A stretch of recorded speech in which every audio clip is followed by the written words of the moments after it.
দেশের সংসদীয় ইতিহাসে প্রথমবারের মতো এক ব্যতিক্রমী সাংবিধানিক প্রক্রিয়ায় শপথ নিলেন নবনির্বাচিত সংসদ সদস্যরা। স্পিকার ও ডেপুটি স্পিকার না থাকায় সংসদ সদস্যদের শপথ পড়ানোর দায়িত্বটি পালন করেন প্রধান নির্বাচন কমিশনার।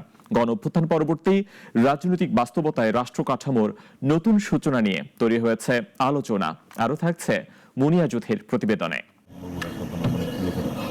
বাংলাদেশ জাতীয় সংসদের ইতিহাসে নজিরবিহীন এক প্রক্রিয়ায় এবার শপথ নিয়েছেন নবনির্বাচিত এমপিরা। প্রচলিত রীতি অনুযায়ী নির্বাচিত সংসদ সদস্যদেরকে স্পিকার শপথ পড়ানোর কথা।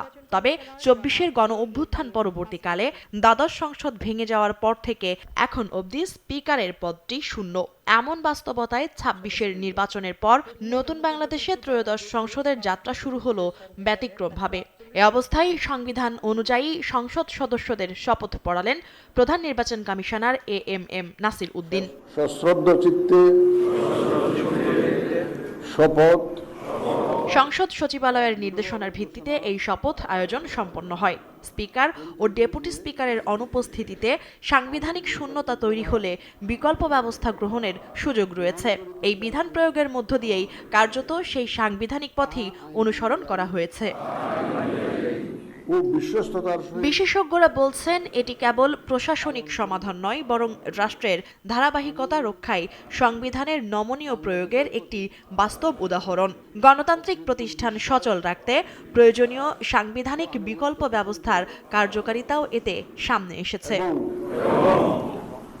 গণঅভ্যুত্থান পরবর্তী রাজনৈতিক পুনর্গঠনের প্রেক্ষাপটে এই শপথ অনুষ্ঠানকে নতুন বাস্তবতার প্রতিফলন হিসেবে দেখা হচ্ছে। রাষ্ট্রীয় কাঠামো পুনর্বিন্যাস, প্রতিষ্ঠান পুনরায় সক্রিয়করণ এবং সাংবিধানিক ধারাবাহিকতা বজায় রাখার প্রয়াস, সবকিছুরই প্রতিচ্ছবি মিলেছে এই ব্যতিক্রমী প্রক্রিয়ায়। তবে এই ঘটনা ভবিষ্যতের জন্য একটি গুরুত্বপূর্ণ নজিরও তৈরি করল। সাংবিধানিক বিধান কিভাবে সংকটময় পরিস্থিতিতে কার্যকর বিকল্প পথ তৈরি করতে পারে তা নিয়ে এখন রাজনৈতিক মহল ও সংবিধান বিশেষজ্ঞদের মধ্যে নতুন আলোচনার জন্ম দিয়েছে। মুনিয়া জুথি, নাগরিক, ঢাকা।